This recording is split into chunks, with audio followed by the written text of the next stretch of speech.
This has been brought down for the peas. I've got these 2 beds left. We're going to put peas, and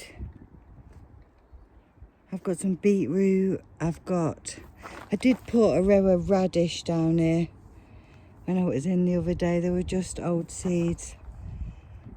Greenhouse is, I brought the tomatoes down, and I want the tomatoes, I've put that one in there because it wouldn't have lasted. I don't come for 2 days now because I have my granddaughter. I'm going to put 1 row in here and have greenhouse tomatoes, and then out there I'm going to grow them in that area there. But they'll manage for a couple more days. They've all been watered. Onions and leeks been watered. So gooseberries are looking good. That does need to do its thing, and then we're going to chop it back and feed it and sort it because it's unpruned. The lettuce, there are a few casualties, but they've left the kale alone, which is the most important bit. And there doesn't appear to be any more slug damage on the cauliflower and the broccoli other than what we already had. So that's the desired look. So peas, beetroot, I have got other stuff I just can't think. I've got some pak choy, Brussels, cauliflower, not Brussels, cauliflower. Oh, Brussels, I've not even set those yet for Christmas. Turnip, lettuce for the slugs and the pigeons to eat so that they'll leave the kale alone.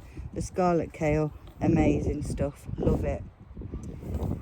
Pathway that's still works in progress because the bindweed's coming up through the cardboard, and leeks and onions. To say we've had it January and it was really overrun, I don't think that's bad. We have set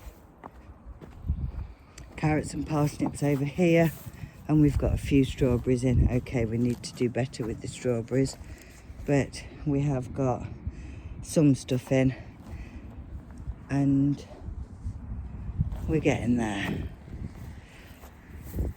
That's a pile of bulbs, I think, that I need to find out what they are, or just have a look at the bulbs, give me a better idea. And as you can see, this has got weed suppressant and cardboard down, and the bindweed is coming up through it. I'm not saying it's not helping. You can see that's weed suppressant. I'm not saying it's not helping, but it's coming through it.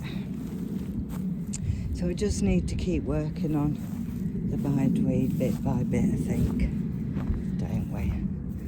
I'm thrilled with this area. If I just sorted that path out there, that bed's not too bad. From the cherry tree all the way down, I think that looks quite allotmenty now. That looks quite good. Obviously we need a bit more growing, but there's lots of stuff planted now. So yeah, chuffed with that. That's where I've got to. A few more turnips there, I've just watered them. They can wait until, what I might have to do with them is put them in pots and just grow them on a bit more, because there's like 2 or 3 in each plug. And I don't really need that many turnips at the moment, but I could do with a succession. So that's it. That's what's happening down here. Let's go and have a look what's happening at mine. So when I got here today, saw these holes in the asparagus bed, and I thought, there's a cat been in there?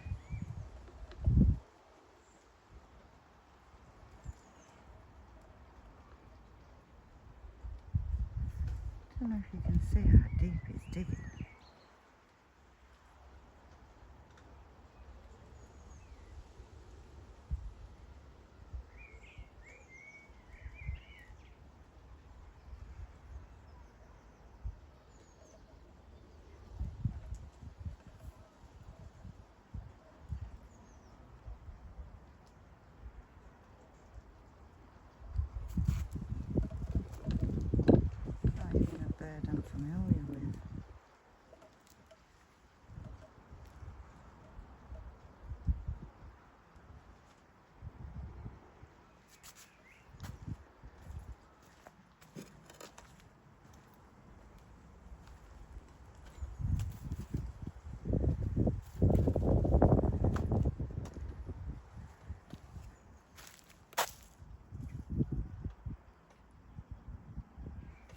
leaves not on there, aren't there? My asparagus is planted there. Like what shall we put on there? Overkill, but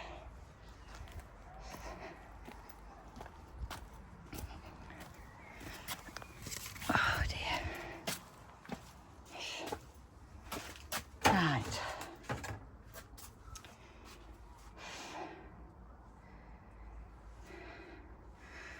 Greenhouse. So today I've sorted the Cape gooseberry, brought that in because the slugs are getting it. It does look like it might have a bit of frost damage as well, but it is, I would say it's quite hard. It's been hardened off quite well.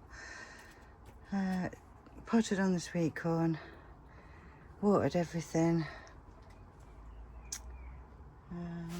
polytunnel.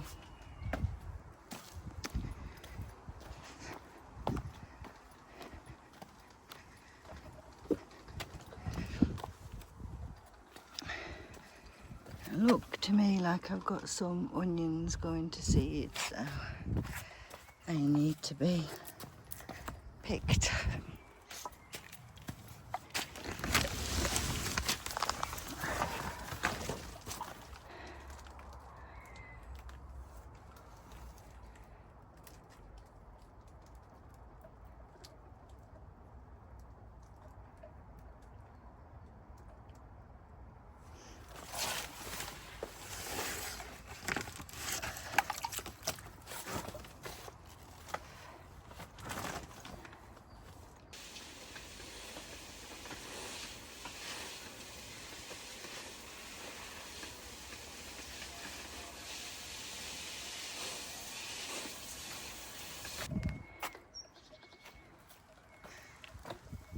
Do appear to have mice.